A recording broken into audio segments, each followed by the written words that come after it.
Story RH, the podcast that makes a long story short. Welcome to all. History is made of stories. In this episode, we'll be talking about pros and cons again, exploring the advantages and disadvantages of storytelling.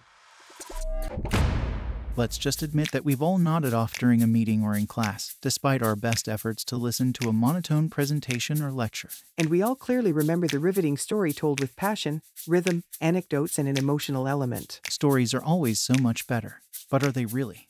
So the pros and cons of storytelling, what's the story?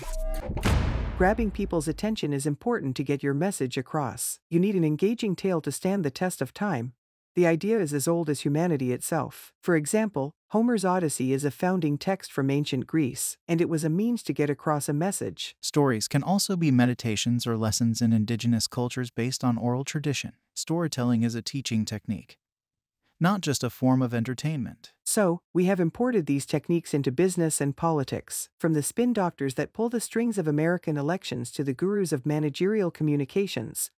Reliance on narration, emotion, and the evocative power of images has become the norm. Using storytelling to leave a lasting impression on people and capture their attention amid the constant flow of information works. Messages are best conveyed when paired with strong images. As renowned American campaign strategist James Carville put it, I think any Hollywood actor could be elected president as long as he or she had a story to tell. Stories are universal, that's one of their strengths. French literary critic and philosopher Roland Barthes used to say, "There is no people, has never been a people without stories." Universal, timeless, and unifying. So why not use storytelling? Why not use narration as rhetoric by tapping into the emotion in all of us? Rhetoric lay at the heart of the classical art of persuasion. Aristotle broke it down into 3 categories. 1. Logos, an appeal to reason, facts, and logic. I'm right because I have proven myself to be so.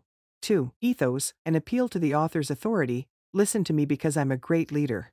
3. Pathos, an appeal to the audience's emotions. Storytelling focuses mainly on the third category. So, the risk is that an unbalanced, overly emotional message can quickly become manipulative. It can exploit emotion to distort reality. As is always the case, the method isn't the problem, it's about the intentions of the person who's using it. Convincing an audience that your argument is credible by adding a dose of humanity to capture their attention is one thing.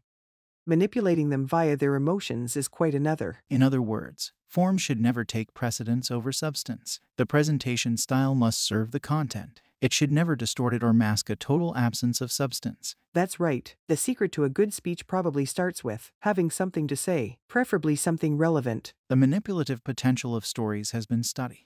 Recently, Christian Salmon has highlighted the effects within companies, comparing them to an Orwellian slippery slope in his book Storytelling, Telling Stories and Washing Brains. Without going so far as to suggest that storytelling always has a manipulative hidden agenda, it's worth exploring whether we haven't fallen prey to a cult of form. Because if we hide behind images and anecdotes that appeal to audiences, aren't we implicitly turning our backs on the truth and rigor of substance? As usual, the secret undoubtedly lies in finding balance between reason, logos, dotted with emotional anecdotes to hold the audience's attention, pathos, and the speaker's legitimacy, ethos. But this balance has an order, and it starts with reason. To recap, using storytelling to hold the attention of a distracted audience and using it to enhance a message based on reason can be useful. However, when the message becomes little more than anecdotes and emotional appeals without any real substance, then storytelling becomes empty at best and manipulative in the worst-case scenario. Is that right? Exactly right. Way to make a long story short.